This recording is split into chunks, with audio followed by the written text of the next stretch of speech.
हिंदवी स्वराज्याचे सरसंस्थापक छत्रपती शिवरायांना मानाचा मुजरा करतो। भारतीय राज्यघटनेचे शिल्पकार भारतरत्न डॉक्टर बाबासाहेब आंबेडकर यांना मानवंदना अर्पित करतो। सिद्धरामेश्वराच्या नगरीमध्ये सोलापूरचं ग्रामदैवत सिद्धेश्वराच्या चरणी नतमस्तक होतो। संपूर्ण महाराष्ट्राचं आराध्य दैवत पांडुरंगाच्या चरणी नतमस्तक होतो आणि त्याचसोबत श्री स्वामी समर्थ आणि भगवंताच्या चरणी देखील या ठिकाणी मी माझा नमस्कार पोचवतो।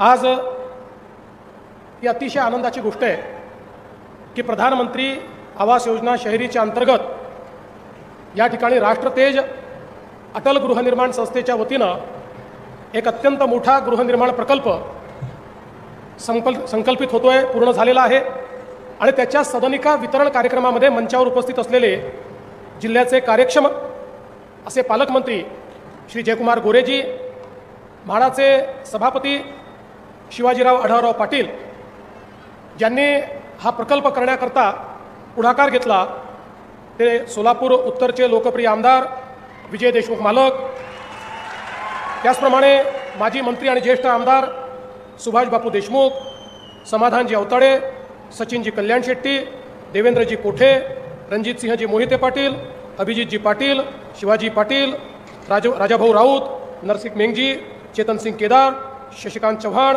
रोहिणी तळवळकर, शहाजी बापू पवार, मिलिंद शंभरकर, कुमार आशीर्वाद, सचिन उंबासे, राहुल साकोरे, मंचावरील सर्व मान्यवर आणि या ठिकाणी उपस्थित सर्व भगिनी आणि बंधूंनो, आज खरोखर मला या गोष्टीचं समाधान आहे की कालच ज्यांची पुण्यतिथी झाली असे या देशाला नवीन दिशा देणारे आणि नवभारताचं पायवा ज्यांनी रचला असे भारतरत्न श्रद्धेय अटल बिहारी वाजपेयीजी यांच्या स्मरणार्थ राष्ट्रतेज अटल गृहनिर्माण संस्थेने पुढाकार घेतला आणि एक अतिशय सुंदर अशा प्रकारचा गृहनिर्माण प्रकल्प आज या ठिकाणी साकारलेला आहे। खरं म्हणजे या संस्थेच्या पदाधिकाऱ्यांना तर मी धन्यवाद देईनच, पण त्याहीपेक्षा जास्त धन्यवाद मी देईन ते विजय मालक देशमुख यांना।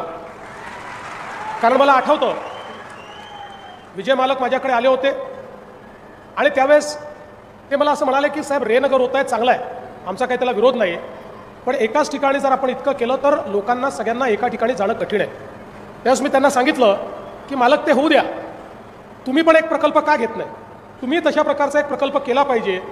आणि मालकांनी त्याच क्षणी सांगितलं की हो आम्ही असा प्रकल्प करू आणि मी माझ्याच मतदारसंघामध्ये अशा प्रकारचा प्रकल्प या ठिकाणी हातामध्ये घेईन।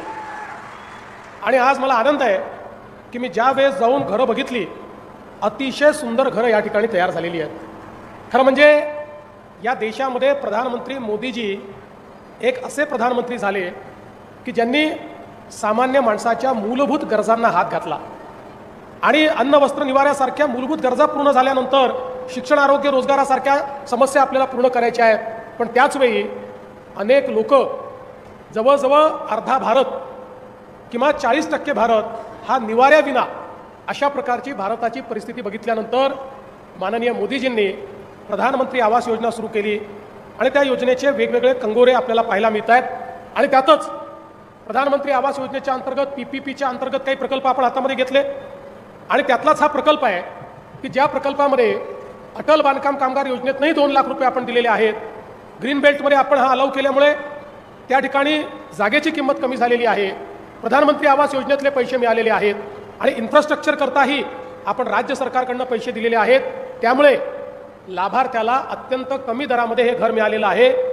इथला लाभार्थी हा ज्या भाड्याच्या घरात किरायाच्या घरात राहतो तिथे जेवढा किराया त्याला भरावा लागतो तेवढाच किराया त्याला आता किंवा तेवढेच पैसे त्याला बँकेचा हप्ता म्हणून भरावे लागतील आणि घर त्याचं स्वतःचं त्याच्या नावाने होईल। अशा प्रकारची रचना या संपूर्ण प्रकल्पाची आपण या ठिकाणी केलेली आहे। आणि म्हणून आपण जर बघितलं तर एकट्या सोलापूरमध्ये माननीय प्रधानमंत्र्यांच्या आवास योजनेच्या अंतर्गत 48,000 घरांचं नियोजन आपण केलं। त्यातले 25,000 घरं हे पूर्ण झाले, 20,000 घरांमध्ये लोक राहायला गेले आणि उर्वरित घरं देखील या ठिकाणी पूर्ण होत आहेत। आणि याकरता माननीय प्रधानमंत्री महोदयांनी जवळजवळ 1000 कोटी रुपये हे आपल्याला उपलब्ध करून दिलेले आहेत। त्यामुळे मोठ्या प्रमाणात आज गरिबाच्या घराचं स्वप्न आपण पूर्ण करू शकतो। आणि यासोबत आत्ताच आपल्याला ग्रामविकास मंत्री पालकमंत्री महोदयांनी सांगितलं की आपल्या ग्रामीण भागामध्ये प्रधानमंत्री आवास योजना ग्रामीणच्या अंतर्गत आत्तापर्यंत आपल्याला गेल्या 5-7 वर्षात 10-12 लाख घरं बांधून पूर्ण करता आली। आणि आम्ही माननीय मोदीजींकडे आणि माननीय ग्रामविकास मंत्र्यांकडे गेलो आणि आम्ही त्यांना सांगितलं आम्हाला वाढीव कोटा हवा आहे। ते म्हणाले किती तुमच्याकडे वेटिंग लिस्ट आहे? आम्ही सांगितलं 2018 पर्यंतचा सर्वे पूर्ण झालेला आहे, त्यानंतर नवीन सर्वे झाला नाही। 18 पर्यंतची वेटिंग लिस्टचा जर विचार केला तर 30 लाख लोक असे आहेत की ज्यांच्याकडे घर नाही। आम्हाला वाटलं आपण 30 लाख सांगितलं, किमान 10 लाख तरी घरं हे देतील, पण मोदीजींनी आणि शिवराजसिंग चव्हाणांनी सांगितलं याच वर्षी पूर्ण 30 लाख घरं आम्ही तुम्हाला देतो। त्यामुळे 2018 पर्यंतची SC असो, ST असो, ओपन असो, कुठली कॅटेगरी असो, OBC असो, सगळ्या कॅटेगरीतले जेवढे आमचे नागरिक आहेत यांना 100% घरं ही आपण त्या ठिकाणी देतो। आणि मी ग्रामविकास विभागाचं अभिनंदन करेल की देशामध्ये सर्वाधिक वेगानं 30 लाख घरं मिळाली, त्यातली जेव्हा पहिली 15 लाख घरं मिळाली त्या 15 लाख घरांचं एका महिन्यामध्ये त्याचे जे काही मंजुरीचे कागदपत्र हे त्या व्यक्तीच्या हाती आम्ही दिले आणि त्याच्या खात्यामध्ये पैसे देखील दिले। म्हणजे 10 लाख घरांचं काम मंजुरीपासनं एका महिन्यामध्ये ग्रामविकास खात्याने सुरू केलं आणि आता तर 20 लाखापेक्षा जास्त घरांचं काम सुरू झालेलं आहे। म्हणजे पुढच्या 2 वर्षामध्ये जवळपास 30 लाख कुटुंबांना म्हणजे 1.5 कोटी लोकांना आपलं स्वतःचं घर या ठिकाणी मोदीजींमुळे मिळेल, त्यांच्या स्वप्नातलं घर आपण पूर्ण करू शकू। आणि मग आम्ही त्या ठिकाणी मोदीजींना ही विनंती केली की अनेक लोक 2018च्या यादीतही सुटले आहेत, काही कुटुंब विभक्त झाली आहेत, काही लोकांचं त्या वेळच्या गावाच्या राजकारणामध्ये नाव सोडून गेलेलं आहे। आणि म्हणून तुम्ही पुन्हा एकदा पोर्टल ओपन करा आणि 2018 ते 2024 या कालावधीत जे लोक सुटलेले आहेत त्यांचंही रजिस्ट्रेशन करायची परवानगी द्या। आणि मला आनंद आहे की त्यांचंही रजिस्ट्रेशन करण्याची परवानगी आपल्याला मिळाली, त्यांचीही यादी तयार झाली आणि लवकरच आता त्यांनाही केंद्र सरकारच्या माध्यमातून घरं मिळतील। म्हणजे महाराष्ट्र हे पहिलं राज्य आपल्याला असं करायचं आहे की जे बेघर मुक्त राज्य आहे, कोणीच असं राहणार नाही की ज्याच्याकडे राहायला छप्पर नाही, ज्याच्याकडे राहायला घर नाही। आणि हे सगळं करत असताना त्याकरता जे काही आवश्यक इन्फ्रास्ट्रक्चर आहे ते तर आपण देतोच आहोत, पण आता आपण असा निर्णय केला ही जी 30 लाख घरं आहेत या 30 लाख घरांना केंद्र सरकारच्या पैशासोबत राज्य सरकार अतिरिक्त 50,000 रुपये देईल। आणि त्यामध्ये आम्ही निर्णय केला प्रत्येक घरावर आम्ही सोलर लावणार आहोत, म्हणजे या 30 लाख लोकांना विजेचा 1 रुपयाचा देखील खर्च येणार नाही, यांना पूर्णपणे मोफत वीज मिळेल अशा प्रकारची व्यवस्था देखील या निमित्ताने आपण करतो। आज खरं म्हणजे सोलापूरने एक चांगला पॅटर्न तयार केला आहे। मी पंधेंचं मनापासून अभिनंदन करतो की ज्या प्रकारे त्यांनी या संपूर्ण गृहनिर्माणाच्या क्षेत्रामध्ये वेगानं काम कसं करता येईल आणि क्वालिटीचं काम कसं करता येईल। आपल्यापैकी कोणी जाऊन घर बघा, एखाद्या खाजगी बिल्डरलाही लाजवेल अशा चांगल्या क्वालिटीचं घर या ठिकाणी तयार करण्यात आलेलं आहे।